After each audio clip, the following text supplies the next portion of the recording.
Hello guys, masarap pala mag-invest sa Gcash. Tingnan nyo to. Nag-invest ako noong, July 4 ito siya guys, ng 5K. Tapos, isang investment ulit na 2,099. Tapos, 12 days lang, kumita siya ng 5,134.65. 12 days lang siya guys. Tapos, July 4 ko siya in-invest. Tapos, July 9 siya na-completed. Kasi maghihintay ka pa ng 6 banking days yata para makomplete yung investment mo. Tapos, kaya July 9 nila na-complete yung investment ko. Tapos, after 12 days, kumita siya ng 134.65 pesos, yung 5K lang. Tapos, yung isang 2,000 naman, kumita siya ng 55 pesos. Ito siya guys. Sana yun? Ito yung final order details. Ayan, 2,154.96. Kasi yung nakbo niya, 101. Tapos, number of units, 21 siya. Kaya yung final na amount, 2,154.96. Bali, 55 pesos yung kinita ko sa 2K plus. Tapos, ito naman yung sa 5K. Ito, tingnan nyo, July 27 siya. Na-confirm yung withdraw ko kasi.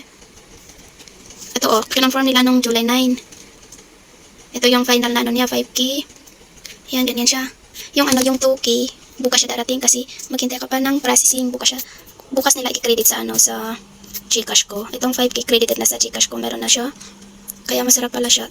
Itatry ko ulit yung cryptocurrency pag dumating bukas yung 2K plus. Nasimulan ko siya dati na nag-invest ako ulit. Ay, ako din nung last year ata, ng 5K, kumita siya ng 500 plus, pero hindi siya in 12 days pali. Naghintay ako ng 6 months ata bago ko withdraw kasi medyo mababa ang currency noon. Kaya naghintay ako ng medyo matagal. Ngayon matataas yung currency, kaya medyo may kita ako. Gusto ko sana ipakita kaso makita ninyo yung mga picture. Siya guys, na-credit na sa wallet ko. Ayan, 5,134.65. Ito yung natira nung nasa Pinas ako, bali 7K lahat. Ayan, 8K pa ata, kaso yung mga friends ko nagpa-transfer tapos nagpalo kaya nabukasan. Ito lang natirang pera ko galing sa Pinas, kaya in-invest ko na. Kaysa naman mag lang dito sa Gcash ko, kaya invest ko na lang para mag-grow siya. Ayan siya, dito ako sa GInvest. Kaya bala ko din i-try itong cryptocurrency pag okay na yung withdraw ko. Ayan siya, yung 5K ko dito, pag i-ano mo sa Malaysian ringgit, ayan lang yung value niya, 399.85. Ang baba, no? Ganyan siya. Let's compare to Metrobank. Ganito yung account ko dati. 50K yung nailagay ko, kaso kinaltas agad yung 21K para dun sa insurance. Kung alam ko lang sana i-auto, hindi ko sana. Ayan, tingnan nyo, mas mataas pa rin kay Gcash kasi tingnan nyo dito yung interest earn, yung 28K ko dito kasi 26, 27, 28 kasi may natitira pa akong 2K plus. 28K plus ko yung interest lang is 2.46 pesos tapos may tax pa na 0.49 pesos kaya mas malaki pa rin sa Gcash kaysa bangko. Mas maganda pa rin kasi sa Gcash, mataas yung offer.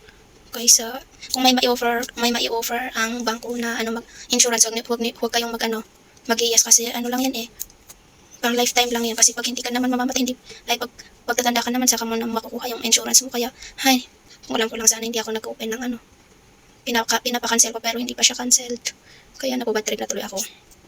Kaya yung 50K naging 28 tapos pina-withdraw ko na lang kaya agad yung 26K kasi mai-auto deduct every 6 months, mai-auto deduct ang 21K kasi 3.5 ang monthly, kaya naka-auto quarterly ata yung kasi yung chinek ko, kaya 21K agad yung kinaltas. Kaya mas maganda pa rin na sa Gcash kayo mag-invest.